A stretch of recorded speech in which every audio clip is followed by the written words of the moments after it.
Hey, what's going on, universe? This is Al, and this will be my Wonder Woman review. There will be spoilers. From a scale of 1 to 10, I would like to give this movie about a 7, maybe a 7.5. That may be a reach to a lot of people because this movie, as expected, though, got a lot of hate for no goddamn reason.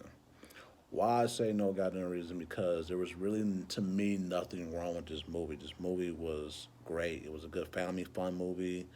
It had a great story involved in it from start to finish. For it to be a 2.5 hour long movie, I never got bored. This movie gave you I want to say almost everything you look for in these kind of movies. There was some action. There was a lot of dialogue to this.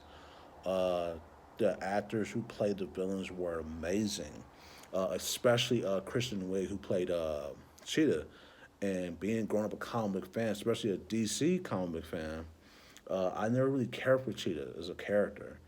She's always been Wonder Woman's main adversary, but in this movie, Kristen Wiig made you love the character so much because the way it started off, it's you had her as this nerdy little college professor, biologist, Barbara. I think it's Barbara Manova. Manova.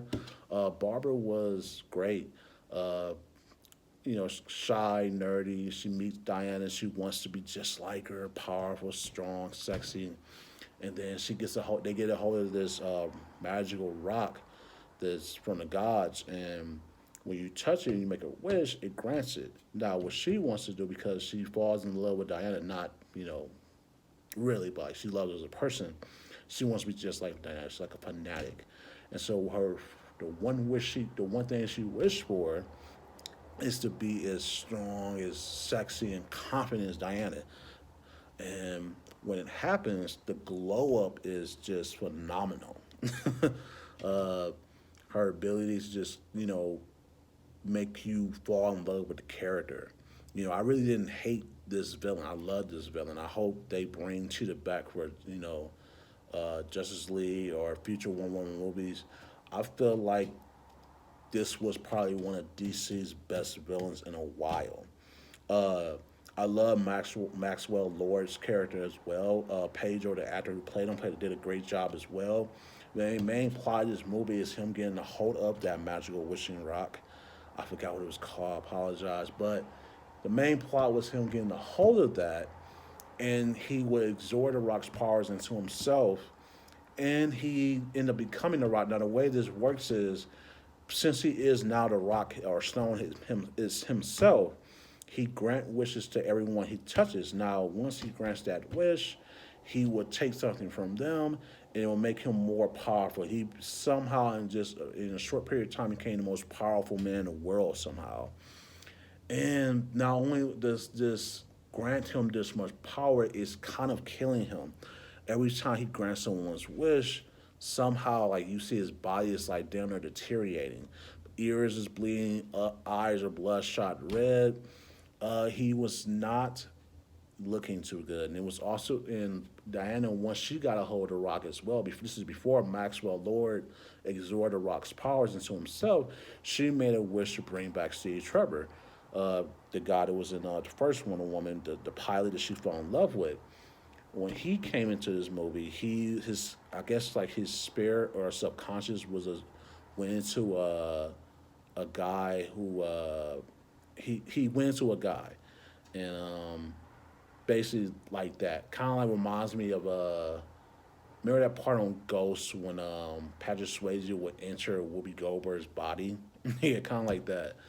But this was a great movie, man. I love the action in it. Like I said, for 2.5 hours, me and my fiance were glued to the screen. It had some really, I said it was very nice. It had that 80s feel to it. This was set in DC, 80s in DC. Uh, it was pretty much damn near. It pretty much was like 2020 in one movie, because how the world was just in chaos because of what Maxwell was doing. It was crazy. Uh, uh, let's. I don't want to make this video too long, but we're just gonna talk about like from start to finish. Like it shows Diana living in present day. I mean, 1984 DC, meeting Barbara, aka Cheetah. Maxwell comes to the picture, takes the rock that they got from the FBI. Maxwell basically conned Cheetah into stealing the rock from her, basically saying he won't do research on it and blah blah blah. He absorbs the rock's powers. He, like I said before, starts going to all these people, granting him wishes. He even conned the president. Before this, when they first introduce this man, it's made clear that he's a complete con man. He's a liar. He basically he basically talks people into investing into his business, and he screws them over. And that's pretty much what this movie is: him screwing people over, granting their wishes, and then taking from them. Uh, the only good part about this man is that he had a son that loved him very much, and he loved his son very much. And towards the end of the movie, that's his son was the reason why he got back to, his true self. Like I said, I think this was a great family movie for everyone to watch. I want to get more into it, but I might have to break this down into a couple more videos just so you can understand. But yeah, that's what I'm gonna do. I'm gonna get into a bunch of different like pieces of this movie in different videos. So stay tuned. Please like and subscribe.